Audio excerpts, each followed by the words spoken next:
Sampai kemarin saya masih dengar di komalnya Pak Bom Bom dan bersama dengan Rudy Iskariot mengatakan kalau ada orang yang berkata Yesus punya Tuhan, dia bukan orang Kristen, sesat katanya. Termasuk RK, Roti Kehidupan ya, atau Michael ya. Jadi Michael masih mengatakan kalau ada orang yang mengatakan Yesus punya Tuhan, dia sesat katanya. Karena dia nggak begitu memahami apa arti Tuhan yang diterapkan pada Mesias kita yaitu Yesus. Kita lihat ini pernyataan Deki Ngandas. Ini yang saya bahas kemarin.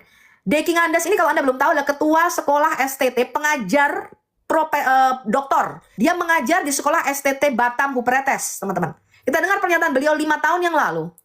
Memang betul, Yesus punya Tuhan sebelum kematiannya, sesudah kebangkitannya, dan setelah kenaikannya ke surga. Dengar ini pernyataan ketua STT yang berbicara bahasa Ibrani, bahasa Yunani, yang dia ini ahli perjanjian baru, teman. Dia khusus mempelajari perjanjian baru. Kalau Anda lihat kemarin mata pisau ketika berdebat dengan Bang Edis, masa Yesus sekarang masih punya Tuhan ketika dia sudah naik ke surga katanya. Jadi rupanya baik mata pisau, Pak Bom Bom, RK, mereka nggak paham Alkitab perjanjian baru kita, teman-teman. Mereka tidak paham Trinitas dan mereka tidak memahami konteks duinatur Yesus sebagai Mesias atau sebagai manusia. Mereka nggak paham kemanusiaan Yesus. Ya, bahkan mata pisau mengatakan, waduh katanya, itu setelah dibacakan ayat-ayat di dalam Alkitab kita bahwa Mesias itu hamba Tuhan, betul. Dia punya Tuhan. Maka mata pisau berkata apa? Itu setelah atau sebelum Roh Kudus turun katanya.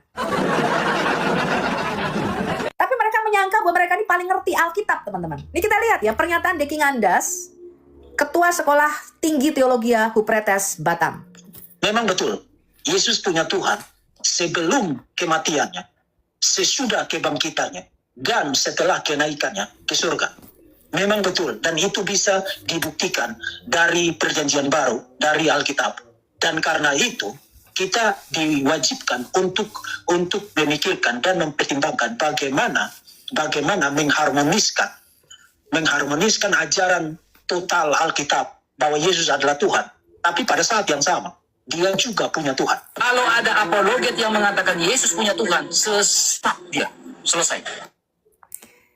Jadi jangan cepat-cepat menghakimi, teman-teman. Jadi di dalam otaknya Bang Michael RK, Roti Kehidupan, dalam otaknya Pak Bom Bom, ya Daud Tandi Kandek ini, dan juga dalam otaknya mata pisau dengan Rudy Iskariot, ketika dikatakan Yesus punya Tuhan, itu pengertian mereka tuh Yesus tuh ciptaan.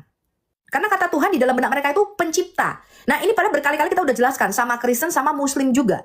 Padahal beliau tuh pengajar Trinitas loh, ngaku Kristen Trinitas, tapi nggak paham Alkitab. Karena dihafal Alkitabnya, bukan dipahami atau dimengerti.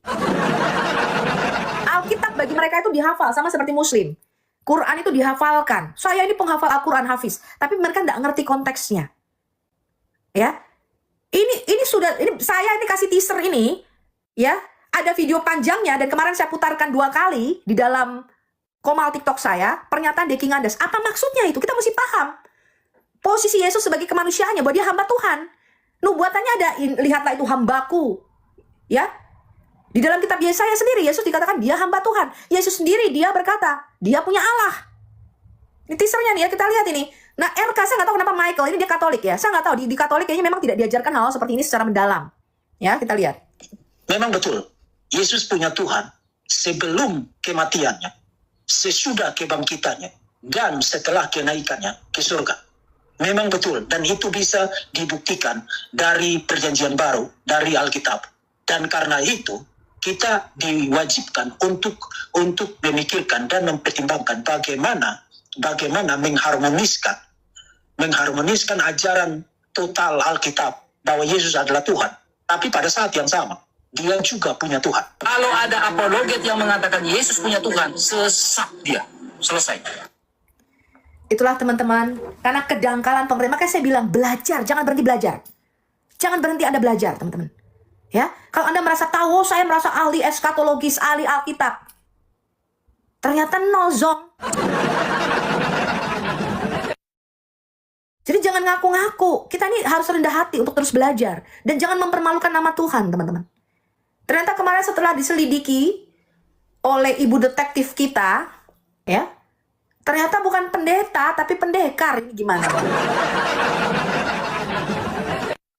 Nggak boleh, teman-teman. Kita menyebarkan Injil dengan kepalsuan. Ya, sama seperti saya nggak pernah jadi Islam. Nggak pernah saya ngaku saya ini murtadin. Sejak kapan saya jadi Islam?